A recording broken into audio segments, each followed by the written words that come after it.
Hello and welcome everyone to this post-screening Q&A we have prepared for you using Zoom. We hope you enjoyed the film. My name is Chiara Lenz and I'm part of the programming team for the Luxembourg City Film Festival.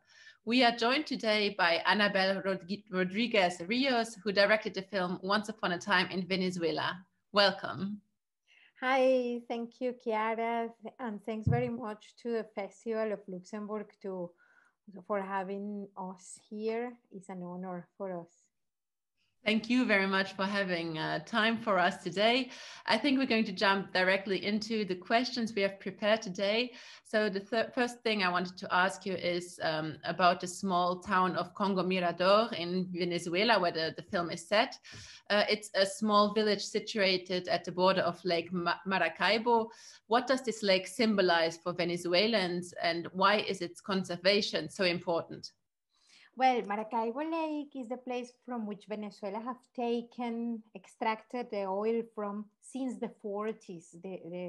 During the war times, actually, is when it began the real industrial extraction. And Venezuela as an economy had depended on that all the time. So we have not been very concerned about its conservation, actually, or at least the industrial side of it had been the priority, unfortunately. And actually in the film we see very partly what it means in terms of pollution for this place.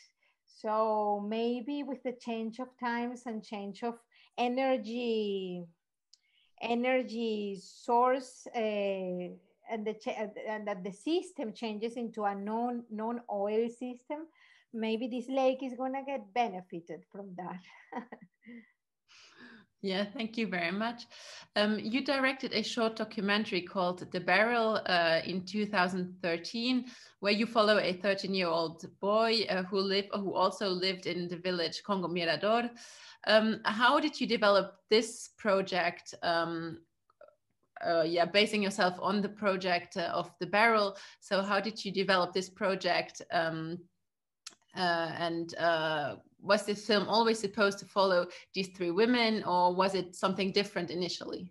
Oh yeah, The Barrel, actually, yes, it portrays Catire, we call him, Luis David, who is a 13-year-old fishing kid, yeah. And it is actually available in our website, once upon a time in Venezuela.com. I think it's a nice film, even for kids. My kid watched it and he likes it. And actually shows the kids how life it is for other kids in other places. And from that experience, what happened is that we were working with him and his brothers and sisters who were like this, a bit left on their own kids, working kids, and kind of a gang within the village of Congo Mirador, which is actually, well, you know how it is right now. That is this very specific style of life in this water village. And we were fascinated by that, and as well by the fact that, they were going through what we have been going through in the whole country, the polarization and so on. And back then we were interested in seeing all this through, like, from the perspective of the kids, because they as well were, like, kind of polarized. They were enemies of the kids of the gang of the south. I mean, this village, even though tiny, the kids were divided into the gang of the north of the village and the south of the village, and they had this kind of mentality. So, and we were following that process. And these brothers and sisters of Luis David, they moved because the village was turning already into a swamp because of sedimentation. And then we actually learned what actually meant for them. It was not only that this was changing and they could stay. No, it was really like threatening. It was making it uninhabitable. So, and people were leaving because of that. And with that, they were losing their way of a whole lifestyle, a whole culture, but a way of making a living, because they are fishing people within that environment. So when they left, the first question was, okay, what is the film about? It was the first time we actually thought deeply about this. Do we go with them and make a film about growing up in this enormous lake, growing up in oil practically, or is it about this village and its dynamics? And then we decided to stay in the village. And that's how we proceed to change a bit into another angle and began to shoot with Natalie, the teacher. And then from that, well, it began a whole process that took 5 years in the making. Yeah, you focus on three women, and not only on Natalie, but also on Tamara and Ioani, which are three very different women. Tamara, who is this Chavist party representative, Natalie, the teacher, who is on the opposition, and then Ioani, the little girl who is living in Congo Mirador. How did you find these women, and why did you decide to tell your story through them? Yeah, well, yeah, going back to the story I was telling you, the kids leave and then we stay with this big question, and then we begin to actually take the angle of the teacher. And Joaini was part of the gang of the kids of the South, and they were practically the ones left, a little bit alone, because other kids, other families had left already back then. So then in that point we were shooting with both female characters, and I was really interested in developing much more the story of Joaini, because it's actually a very deep story of the sexuality of the girl, and how this girl was trying to keep being a girl, a kid, and not being taken as a woman so quickly. And we did try to do that more deeply, but then in the moment of editing, it was quite complex to have both stories together. So then we were in that process like 2 years. And as well, we were shooting with Luis Guillermo Camarillo, this old man that plays the Venezuelan Cuatro. And yeah, all in all, we were shooting with them 3 years, yeah, following their stories and developing that story of on how the power did work within the community.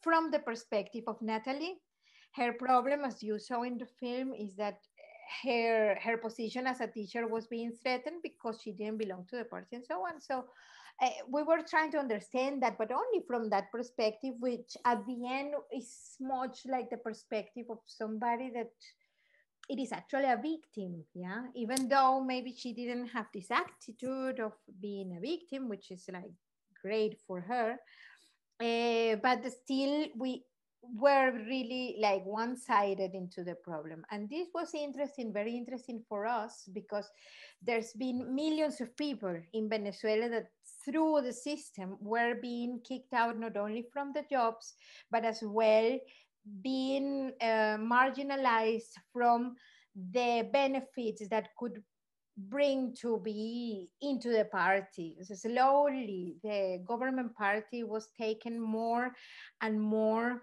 powers, up to the point nowadays that they do control the subsidized food, for instance, in an economy that is totally devastated, and in which, to have some food that is not that is reachable for you.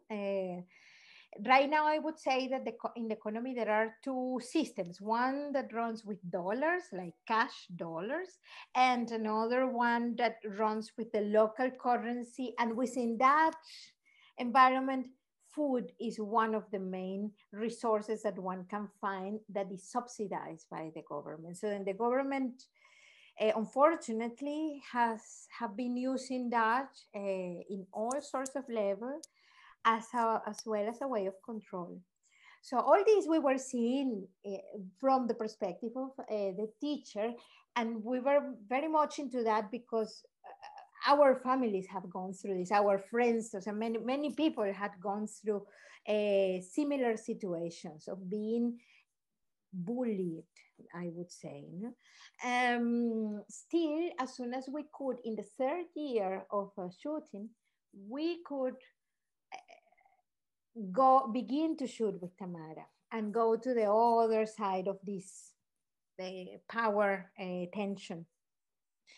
And of course, things became much more interesting, and it was an extraordinary exercise for us to to see the things rather open, and to try to see the whole phenomenon, social phenomenon as a whole, rather than to, you know, from a perspective of good and bads.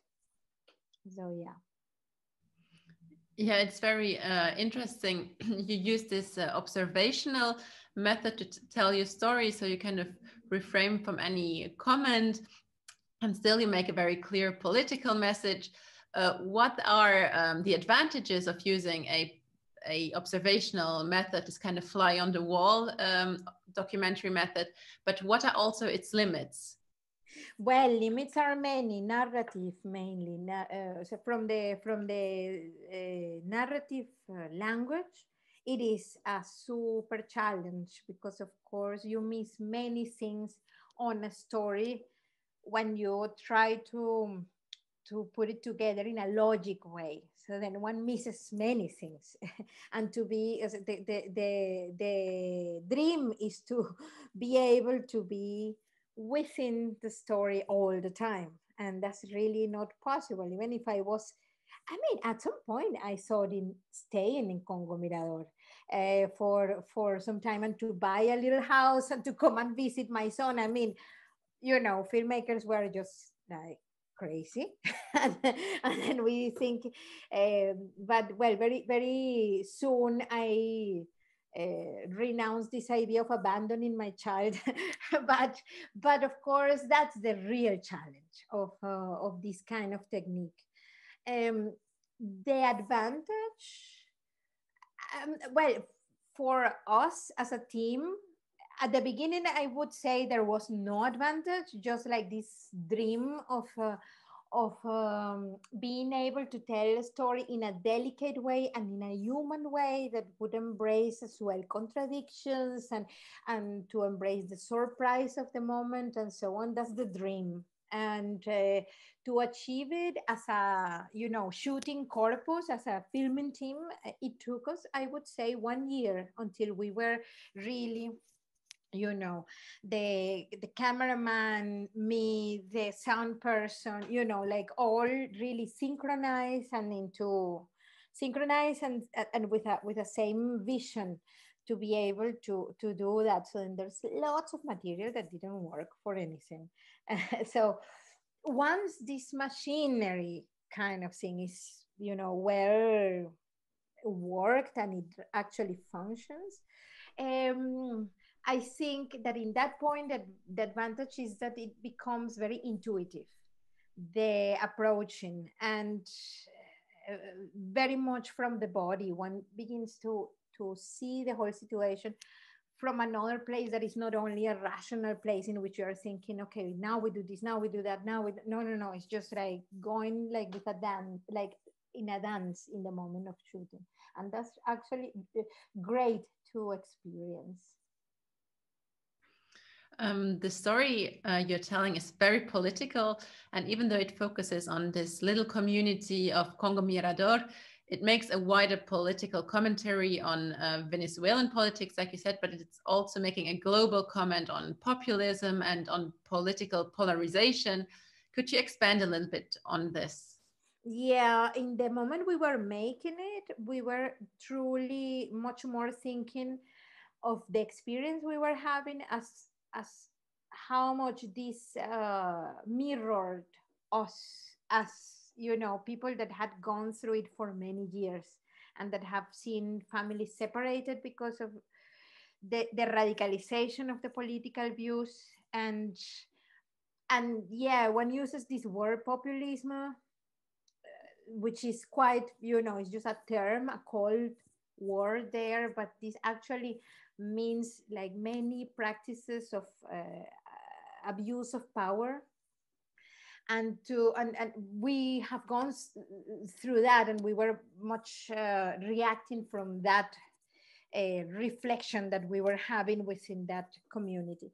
But later on, when we began to communicate the film, and that we premiered it, and it began to go into the world, and that we began to have conversations about it, then one really, I did really realize that this was happening in many places. One can read that in the papers, like, okay, this, the political division and so on, but to actually talk about it with other people, just as we are doing right now, I found it quite revealing of our times, and how generalized this kind of things, this kind of phenomena is happening. And well, I guess that we have there a theme for many PhD works and films, and is, but I would say it's really much in our times. Yeah, exactly. But you also managed to really get into this political world through the character of Tamara, who is trying to make her point and even trying to defend the little village, and she's not really listened to. How did you manage to get into this whole political world with her through that character? Well, it was not so. This was very much in the surface. She, as a person, is very willing, first of all, to. She's a very histrionical person. So, in that sense, she likes to, to act. I wouldn't say just for a camera, but just like to have a role, this role that she represents there.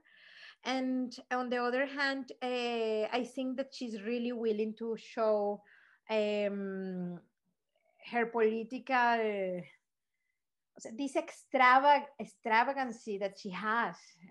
I think that she enjoys very much to show it, and so, and this was not difficult at all.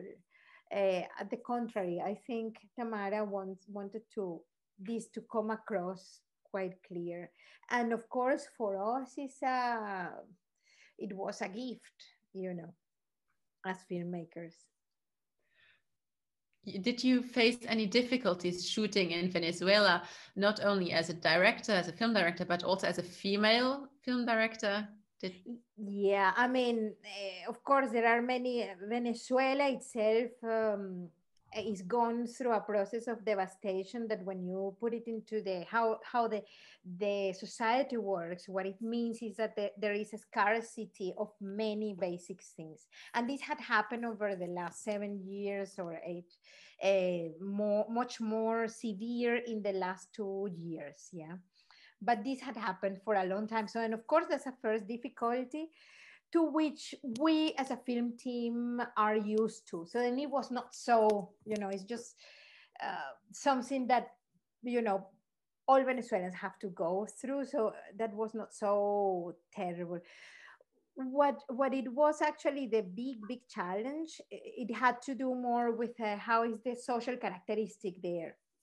Maracaibo Lake is in the border with Colombia, and that whole area has a very complex way of existing because there has been traditionally many armed groups, guerrilla groups and paramilitary groups, yeah, which in the late years is been more is multiplied, is grown exponentially within the whole Venezuelan territory.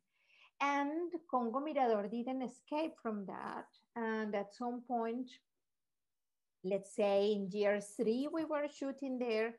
The village was taken by a group that was an armed group, a paramilitary group. And to deal with them, what it was is dangerous, in the sense that, I mean, they are people that so there's not a doubt of killing somebody if it was necessary. So then that was the problem, being a woman or not. I mean, of course, being a woman makes you more vulnerable overall if you're a woman that is not able to take the guns yourself, which is not the case of the women there in Congo Mirador. Everybody can take guns and use them and so on. However, with the time, when you bring this phenomenon, what this means into the day-to-day life, what it meant was to deal with very young kids that, yes, they are paramilitaries. I call them kids because they're much older than them, but they are not older than 25 years old, and these are what the paramilitaries are. So then they were people that at the end we could agree with. And the only thing that we had to avoid was to film them, because these of course could have break this very precarious balance that we found there to live together, no? And yeah, in that situation we were for 2 years living together with them. So that was the real challenge, and this is a generalized situation in Venezuela. So then that is something that if you are shooting in Venezuela, you have to deal with. You focus, if we stay on this whole theme a little bit about female characters, you chose 3 female characters, 2 older, 2 women and 1 girl. Why did you, was that a conscious choice to use only female characters? Well, you focus a little bit on the other characters in the village, but the 3 main leading women are female. Yeah, I think it came, well, part of it is a bit subconscious or unconscious. But as well, at least in Venezuela, and I tend to think in the Caribbean societies, women are central in the families and in the societies. So instead of patriarchal systems, they are matriarchal systems. Even though if you have a president in the top or in the leading of the whole country, for instance, but in the normal community life, it is quite common that the women are the lead of the community and in the family, certainly. And among other reasons, I think it has to do, for instance, in the case of the teacher. You see, she has her daughter, and the father is absent, and this is quite common in the Venezuelan society. And the character of Tamara, this is as well, I would say, an archetypical character in the Venezuelan society. This leader of communities that tend to be a bit dictatorial, it's like the mothers of everybody and want the good for you, but what the good is, what she thinks the good is. And this, I would say, I've been, testing that with the Venezuelan audience, and effectively people say, yes, she's just like, the leader of my neighborhood, and is a person that you can relate with very quick within so then it was both, I guess, both things. One, the fact that I am a woman and probably I communicate much better with women, that can be. But on the other hand, the Venezuelan society is very matriarchal society. The village does no longer exist, and you make a very clear but bleak commentary maybe about the future of Venezuela. Could you expand a little bit on this? What are your impressions on the future of the country? Well, that's a difficult question because, of course, what is the first thing that comes to me? It has more to do with emotion, and there is more than a view. There is my wish that we can be reborn into a country that is a country that allow us to develop as citizens within a reasonable freedom and a reasonable civilized way. Yeah? So then there is more a wish than anything. However, something more rational is that during this year and the show of the film all over the place, we have been communicating with so many Venezuelans, like civil society organizations that are functioning from the diaspora and as well in the country, that that brings hope, because it shows that how within the devastation there is something within the society that still keeps on working. It's like, you know, life comes into life no matter what by all the corners. And I would say there is a wave of people working for the people in solidarity. And this is quite touching to see. And it's quite generalized. I would say there's millions of citizens of Venezuela that are actively moving to carry on somehow. And yeah, this is a great experience to have had and to see.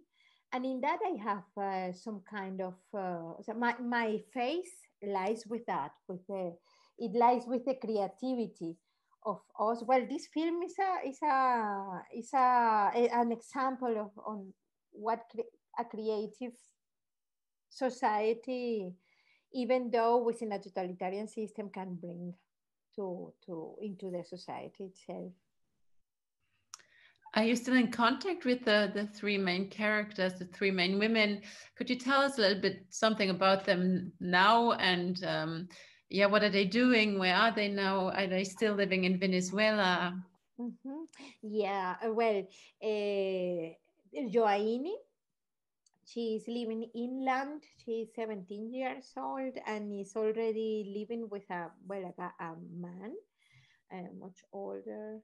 And I'm not so sure how is she. I'm about to go to Venezuela to show the film in open spaces, and I hope to spend some time with her.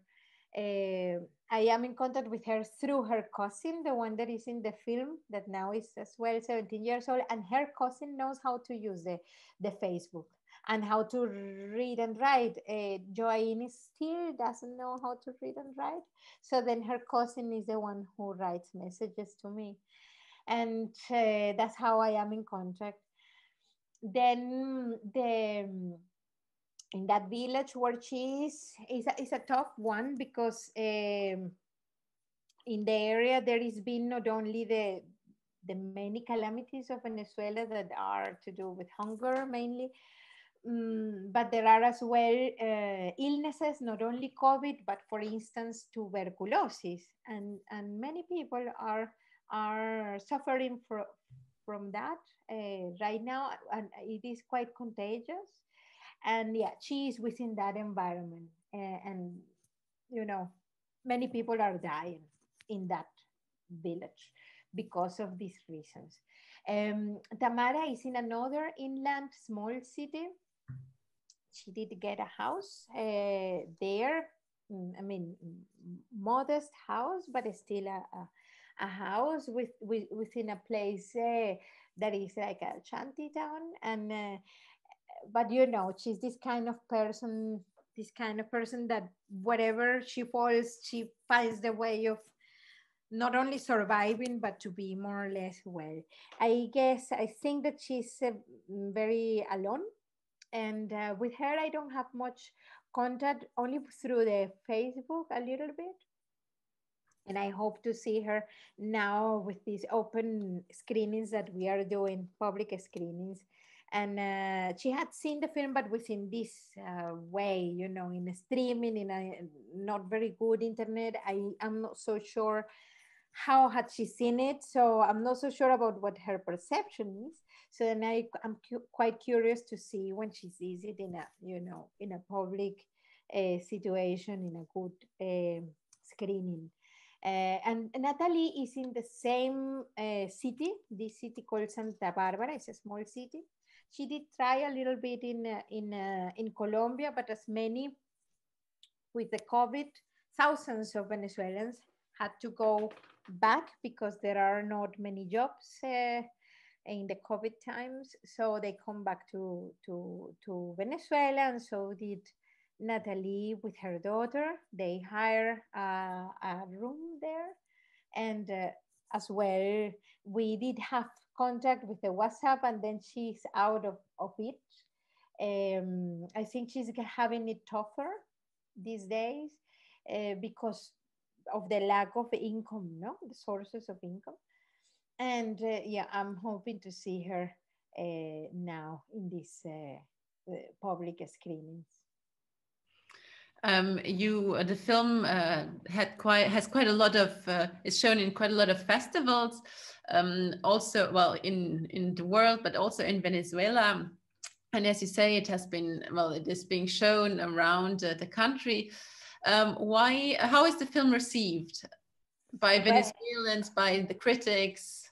Yeah, Venezuelans themselves are quite mobilized with this film. It's been moved emotionally, but as well mobilized in many senses. Like there's been the proposition of doing screenings not only within the country but as well in the diaspora by people that are in universities and so on, and within the country people are really quite excited about it. I guess it's because the film allows us to make a catharsis that we have really not made after a process of devastation. Yeah, and this has been quite impressive. And critics, critics from this, I'm not so sure if you mean like people that are critical towards the film. This we have not had frontally yet, and I'm expecting to see what happens from these public screenings in the open spaces to see what happens. But at the moment, we have not had any like frontal opposition towards it, which is interesting. I find this quite interesting. There has been even from the filmmakers. People from the filmmakers, even people that are supportive to the government, um, have been supportive of the film, find in the film a way of expression, which is I find quite interesting because at the moment I have not experiment that it makes a polemic so that it goes more into the division, but in the contrary. So in that sense I'm very excited because I think the film is going to function quite well as a trigger for opening spaces of civil conversation.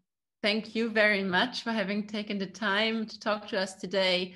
It was very interesting, and you had really a lot of interesting and very eye-opening things to say about the film, about the people who participated. Thank you very much for having taken the time. Yeah.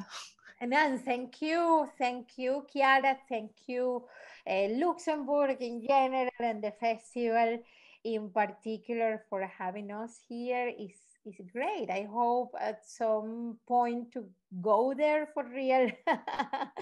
And yeah, thank you.